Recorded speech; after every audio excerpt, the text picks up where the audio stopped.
The mansion stood like a fortress of wealth, all glass walls and sweeping marble staircases, its sprawling gardens manicured to perfection by a small army of landscapers who bowed to invisible standards. Yet inside, behind the shining veneer, the air was heavy with tension. Another maid had just walked out, her eyes red with tears, her hands still trembling from the last round of insults hurled at her. The staff knew the rhythm now. New maid arrives full of optimism, the lady of the house sets impossible tasks, venom follows, and within days or weeks at most, another resignation. The place was cursed, not because of bricks or walls, but because of the woman who reigned inside. Vivienne Devereaux, the billionaire's second wife, carried herself like royalty, her heels clicking like gunfire across the marble floors. Every move she made screamed power and disdain, her words always sharpened to cut. Her beauty was undeniable, flawless skin, glossy hair cascading down her back, lips that curved into a smile only when she smelled blood. To outsiders she was enviable, the perfect trophy wife draped in diamonds. But to those who served under her roof, she was a storm wrapped in silk. Nothing escaped her gaze, and nothing was ever enough. The last maid had lasted 6 days. Before her, another barely survived a week. The record, whispered among agencies, was 3 weeks, held by a woman who left clutching her final paycheck as if it were ransom money. Agencies in the city were running out of candidates willing to risk their sanity for the salary offered. "It isn't worth it," they warned. "That woman is poison." Charles Devereaux, her husband, barely noticed.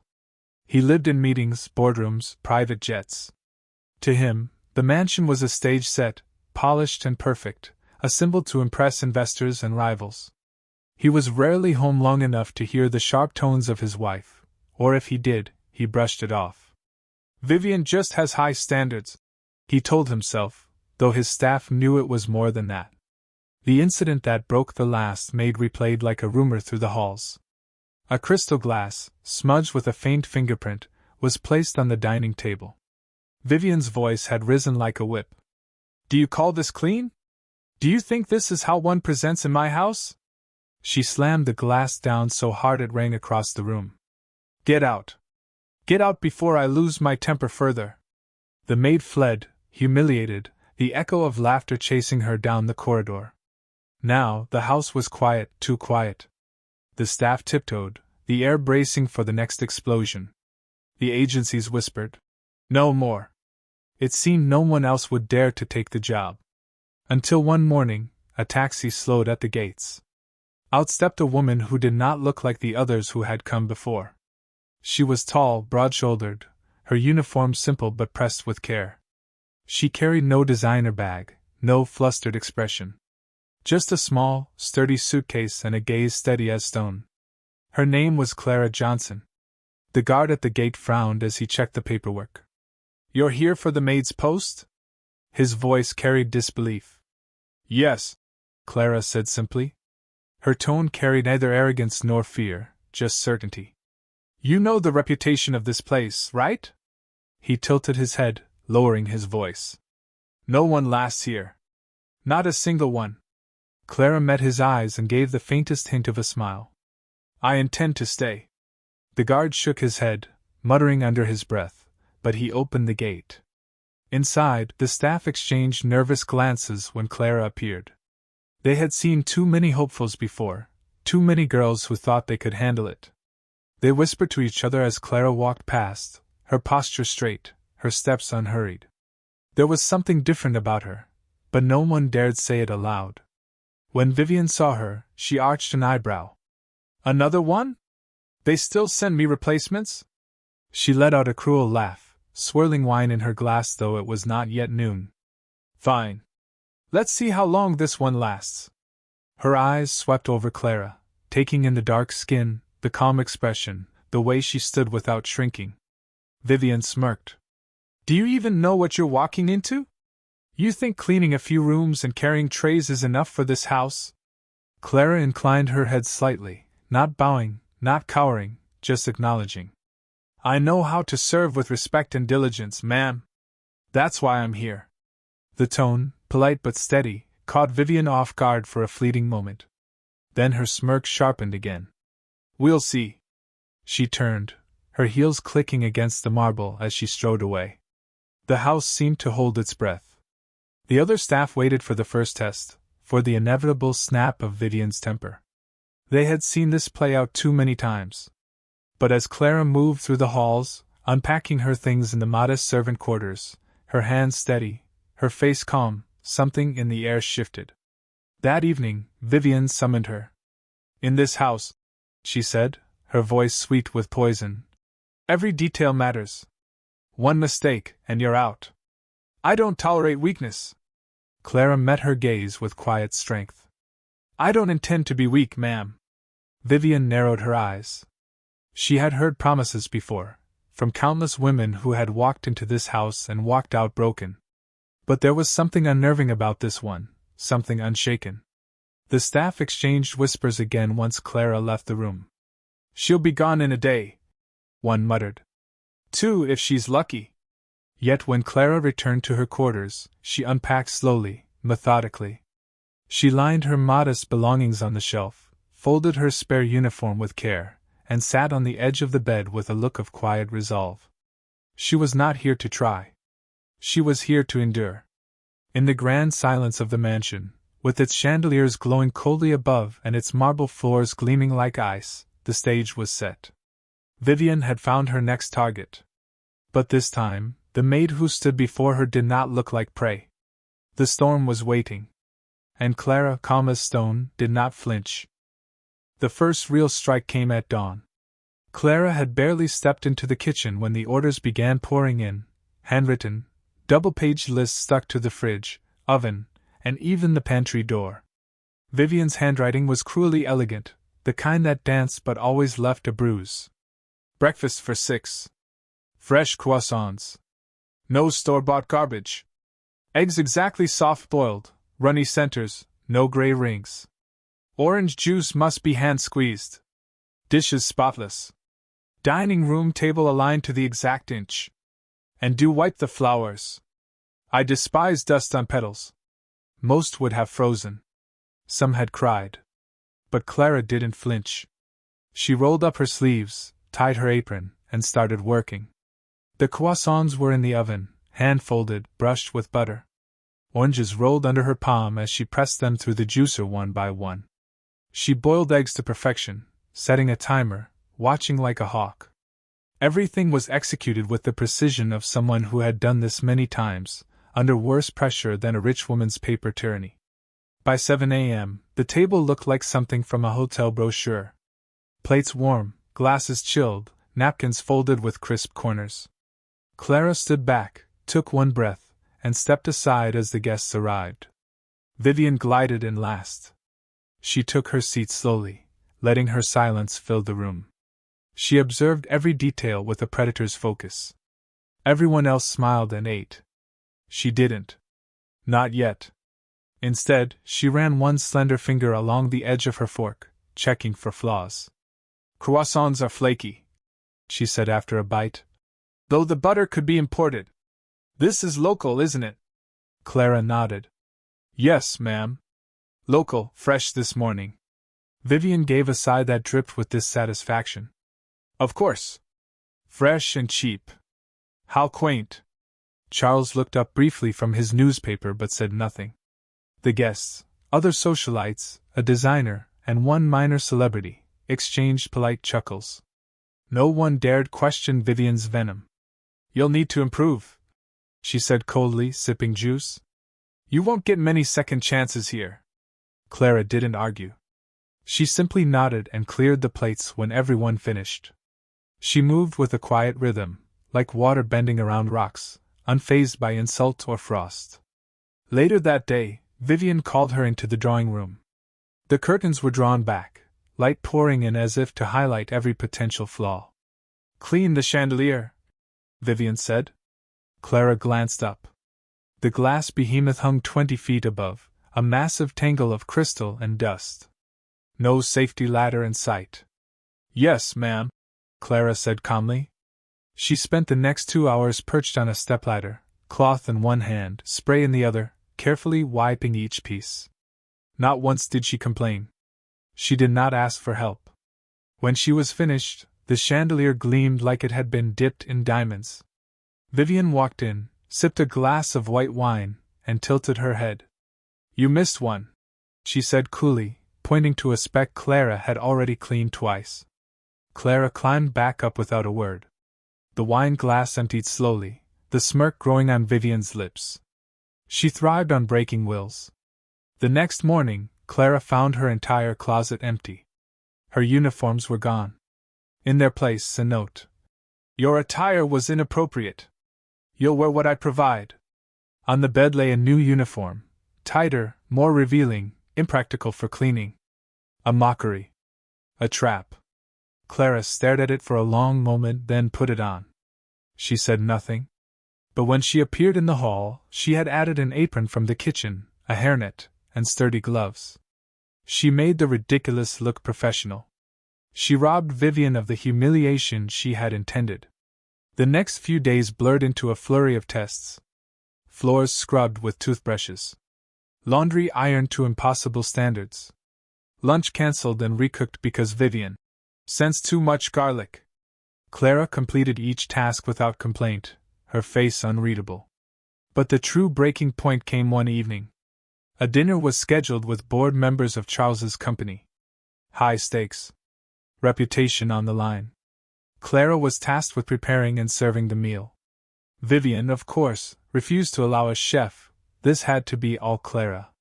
The menu was absurd: filet mignon, truffle risotto, raspberry soufflé. Clara worked for 10 hours straight. Every second was accounted for: chopping, boiling, timing, plating. By the time the guests sat down, she was exhausted but composed. The food came out perfect. The guests were impressed. Vivian was not. She leaned over to Charles between courses, her voice barely a whisper. "She made it too well. She thinks she's clever." Charles frowned. "Vivian, she's just doing her job." "Oh, don't be naive," Vivian hissed. "That woman is mocking me with her obedience. She thinks she can outlast me." And with that, she stood and raised her glass. "To Clara," she said loudly, with a syrupy smile. "The first maid in this house to follow instructions without bursting into tears. How refreshing." The guests chuckled politely. Some looked uncomfortable. Clara stood still, holding a tray. Her voice, when she spoke, was soft but clear. "I don't mind tears, ma'am. But I prefer purpose." The room went silent. A few guests blinked. One woman stifled a smile. Vivian's face tightened. She hadn't expected a response, especially not one so measured. She set her glass down with a clink. "You're dismissed for the night," she said coldly. Clara nodded and walked out. Not quickly. Not nervously. With dignity. As she passed by Charles on her way to the back, she caught a glance, subtle, curious, surprised. Upstairs, in the quiet of the staff quarters, Clara finally let herself sit. Her feet ached. Her hands were raw. But her eyes remained calm. She knew the pattern now. She saw the game. Vivian didn't want a maid. She wanted a victim. But Clara had survived worse storms than this. And she wasn't here just to clean. She was here to endure. And maybe, to change everything. The morning of the gala arrived with silver mist clinging to the hedges and a tense hush in the hallways. The mansion buzzed beneath its quiet. Florists rushed in and out with buckets of roses, waiters rehearsed steps like soldiers before battle, and crystal glasses were examined under the brightest bulbs. Every detail had to be perfect. Not for beauty. For Vivian's pride. She floated through the chaos in a silk robe, barking orders at anyone who moved too slow. "No, no, not those orchids. I said ivory, not cream. And for God's sake, adjust the lighting. I want soft amber, not morgue white." Her eyes landed on Clara in the hallway, carrying a tray of silverware. Vivian smiled, slow, sly. "Today's the day, darling," she purred as she passed. "Let's see if that composure holds up when the real crowd arrives." Clara said nothing. She simply inclined her head and kept walking. Vivian's smile twitched. By afternoon, The ballroom glistened. Musicians tuned their instruments beneath the grand chandelier Clara had cleaned. Waitstaff stood in rows, ready to serve. Charles was pacing, already anxious about press appearances and investor guests. He gave Clara a quick nod as she passed, more acknowledgement than he'd ever offered before. At 6 p.m. sharp, the gates opened. Luxury cars slithered in like polished serpents. The city's elite emerged in gowns that shimmered, suits tailored within a breath of perfection. Flashbulbs sparked outside. Champagne began flowing inside. Clara moved like a ghost between them all, unseen yet present, trays steady, posture straight. Her uniform, crisp and clean. Her eyes, always scanning. She carried drinks to titans of business, politicians, models, a famous writer whose gaze lingered on her with quiet respect. Meanwhile, Vivian stalked the ballroom like a panther. She wore a backless black gown lined with silver sequins, her hair swept high, a diamond necklace heavy on her collarbone. She smiled and kissed cheeks, laughed when needed, and offered rehearsed words like sugar-coated traps. But underneath it all, she watched Clara. The maid moved too calmly. Too confidently. She wasn't cracking. Vivian had planned for this night. She needed to break her under lights and eyes and pressure. During the second course, she made her move. As Clara passed with a tray of glasses, Vivian extended her hand. "A moment, dear," she called out, her voice loud enough to draw attention. Several heads turned. Clara turned slowly, approached. Vivian pointed to the center of the room. On a pedestal lay the porcelain teapot, a priceless artifact, a family heirloom worth more than some homes. "I believe Mr. Lee and his wife would love tea," she said with false warmth. "Why don't you pour?" A hush spread. Clara glanced at the teapot, delicate and painted in fine gold leaf. One slip would ruin it, and her. Vivian knew that. Everyone did. Clara picked up the teapot carefully, holding it with both hands. Her arms didn't tremble. She walked to the Lee couple and gently poured, the stream of tea smooth and graceful, not a single drop spilled. Someone let out a breath they hadn't known they were holding. Vivian stepped closer. "For the others too," she said with a sharper edge. Clara continued. Guest after guest, cup after cup, her hands steady, her movements practiced. The teapot glowed under the chandelier, flawless. When the final cup was poured, Clara set the teapot back on its pedestal and straightened up. Her eyes met Vivian's for a fraction of a second. And then she spoke. "In some cultures, tea is a ceremony of respect," she said quietly, though her voice carried. "It's a service. Not a performance." Silence. Then murmurs. A few guests nodded slowly. One even clapped lightly before catching themselves. Vivian's jaw locked. She turned away abruptly, wine glass trembling in her grip. Charles had seen it all. He watched Clara for a long moment, something thoughtful simmering behind his eyes. Later, in the corridor behind the kitchen, Clara leaned against the cool tile wall and closed her eyes. Her muscles ached. Her back screamed. But her spirit? Intact. One of the younger waiters approached. "That was incredible," he whispered. "No one's ever stood up to her. Not like that." Clara didn't answer at first. Then she said, "It's not about standing up to her. It's about standing up for yourself, and not backing down." He looked at her like she was something out of a story. Maybe she was. The next morning, a new storm brewed. Vivian slammed her espresso onto the counter. "Did you hear the way they talked about her?" she snapped at Charles. "They were praising a maid. A maid. At my event. She did everything right," Charles replied, not looking up from his phone. "She made the night smoother than any we've hosted. She embarrassed me." "No," he said calmly. "You did that yourself." Vivian froze. Her nails dug into her palm. The staff downstairs felt the shift. For years, Vivian had ruled unchallenged. But now, whispers spoke a different tone. "She's scared," someone said. "Of Clara." Not because Clara fought. But because she didn't have to. Because everything Vivian threw melted against the woman's calm. That night, Clara sat in the servants' kitchen, sipping warm water and rubbing her feet. She looked around at the others, once quiet, now braver. They laughed louder, joked more. She hadn't said much, but she didn't have to. Her presence was enough. Her strength was loud without ever raising its voice. And Vivian, for the first time, had nowhere to aim her cruelty that didn't come back to her. Clara hadn't just survived. She had begun to shift the power of the house itself.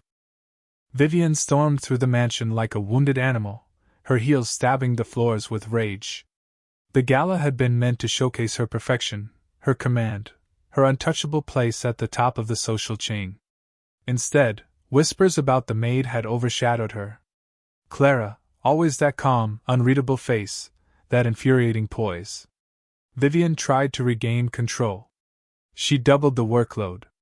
She rang the bell at midnight for water, only to say she changed her mind. She spilled things deliberately. She moved items and blamed Clara for misplacing them. She made her presence a minefield. And yet Clara endured. Each insult was met with stillness. Each test passed. Her uniform was always spotless, her work flawless. She never raised her voice, never sighed, never broke. It was worse than defiance. It was dignity. Charles began to notice. Not just the quiet efficiency of Clara's work, but the disquiet within his own home. He saw his wife's cruelty for what it was. He saw the fear in the eyes of the housekeepers. He saw how his guests respected Clara more than they respected Vivian. One evening, he returned home earlier than usual. The rain had chased him inside, and the house felt unusually still. He heard muffled shouting down the corridor, and followed the sound. Vivian's voice, sharp and venom-laced, echoed through the hallway. "Do you think your silence makes you better than me?" Charles stepped around the corner quietly. "You walk around like some kind of saint," Vivian spat, inches from Clara's face. "But you're just a maid. Don't forget that. You wear a uniform because you serve people like me." Clara stood with her hands folded in front of her apron. She didn't speak. She didn't flinch.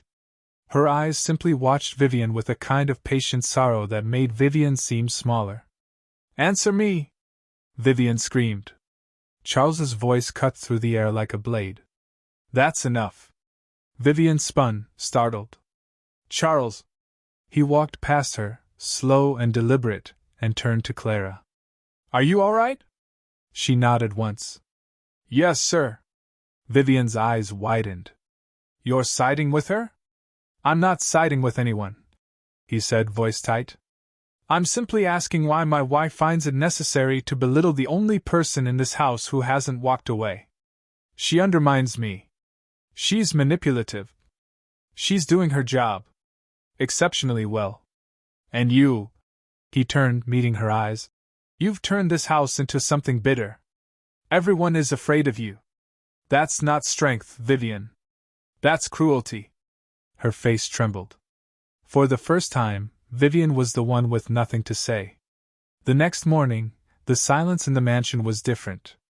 Thick, uncertain. The staff didn't know what had happened, but they knew something had shifted. Vivian didn't come down for breakfast. She didn't leave her room. She didn't ring her bell.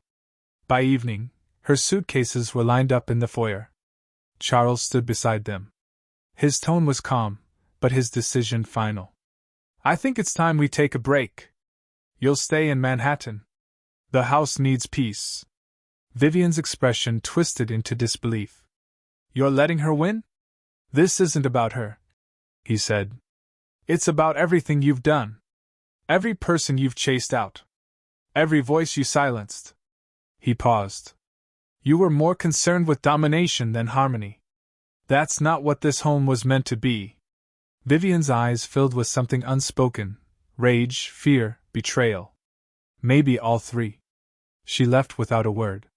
For the first time in months, the air in the mansion breathed easy. Days passed. The staff grew bolder. Jokes returned to the kitchen. Laughter flickered through the hallways. Music played softly from the gardener's radio again. And Clara remained. She never claimed victory. She never asked for reward. She continued to polish, cook, dust, and serve, but now, with a quiet grace that made her more than just a maid. She was the anchor of the home. Charles began greeting her each morning. He asked her opinion on floral arrangements, on dinner menus. At first, she simply answered.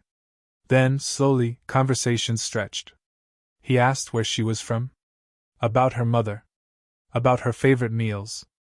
One afternoon, he asked something different. Why did you stay? She paused. Because I've worked under cold ceilings, behind cruel voices. But I don't let anyone define what I'm worth. Not even your wife. He was silent for a long time. Then nodded. You changed this place. She looked out the tall windows at the garden beyond. It was never about changing it. Just surviving it without losing who I am. A month later, the staff threw a quiet dinner in Clara's honor. Just them, no press, no guests in diamonds. The gardener cooked his favorite stew. The youngest maid brought a cake she'd baked herself. As they raised glasses of sparkling cider, one of the senior housekeepers stood and said, You reminded us what dignity looks like. Clara didn't cry. But her voice caught slightly when she whispered, Thank you. And in the weeks that followed, when agencies called again asking, Do you still need maids for that mansion? The staff laughed gently and replied, No, we're finally steady. Because one woman, with quiet strength and unshakable patience, had turned the mansion from a prison into a home. And though she never asked for recognition, her presence was now the pulse of the house. She hadn't just survived Vivian. She had outlasted her. With silence. With purpose. And with the kind of strength that didn't need to shout to be heard. Because sometimes, the most powerful change comes not from force, but from endurance. Not from dominance, but from grace. And in that mansion, among all the wealth and marble and diamonds, the quiet footsteps of one black maid left the loudest legacy of all.